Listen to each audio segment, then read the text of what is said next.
And welcome back, everybody, to DJ's Best Bets for NFL Week 8. This week, we're coming off a 3-1 week last week, hoping to get 4-0 this week and get ourselves back fully on track. But let's go and take a look at the first wager. We got Dallas plus 3.5 versus Denver. I think Dallas's offense is so prolific and efficient that it's still going to have success against that vaunted Denver defense. I know Denver's 8-0 in their last 8 home games. I still am a little weary about that offense's consistency. It's great in the fourth quarters, but the first 3, it's been very erratic. And I think Dallas's defense is getting a little better. It's not good or even tolerable, really, but it's a little bit less than the gutter. They'll do just enough to keep it close. Plus, in that mile-high air, the entire field is Brandon Aubrey field goal range. So 27-24, even if Dallas loses, getting that hook, I think, can make the difference. So we're going to take Dallas plus 3.5. Next up, Chicago plus 2.5 versus Baltimore.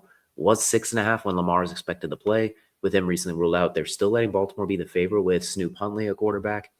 I still favor the Bears to get this one done. Baltimore's defense, while getting healthier, even earlier in the season before the injuries kicked in, they didn't inspire a lot of confidence. And I think Chicago's defense is going to be able to get after them a bit. And then offensively, they'll be able to run the ball, find some open passes. I think it'll be a weird kind of ugly game, like 21-20, even if Baltimore wins. I think it'll be within that 2.5 mark. It'll be a very awkward game, I think. Next up, Tampa Bay versus New Orleans. We're taking over 46.5.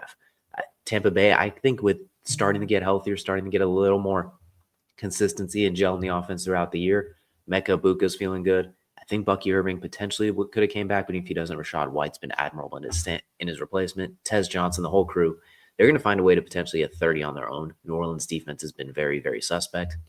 And New Orleans offense, either they're competitive early, then fall apart late, or in garbage time, Spencer Rattler and crew can make it weirdly close. This could be like 30-18, something like that, 30-20, and they find a way to hit the over, maybe even 35-17. Some weird way, I think New Orleans could find a way to carry their into the book and cover it. And last but not least, we look at Daniel Jones over 14.5 rushing yards. Tennessee is not very good defensively.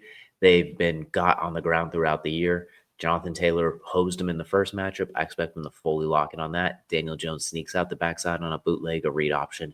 Easy scamper for 14.5 yards. He had one, I think it was an 18-yard scramble in their first game. I expect him to be able to get this maybe even on one play.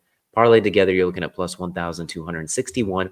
Remember to bet smarter, not harder. Only bet what you can afford to lose. And let us know down below what bets you're making for this NFL week. This feels like a 4-0 week. Let us know down below.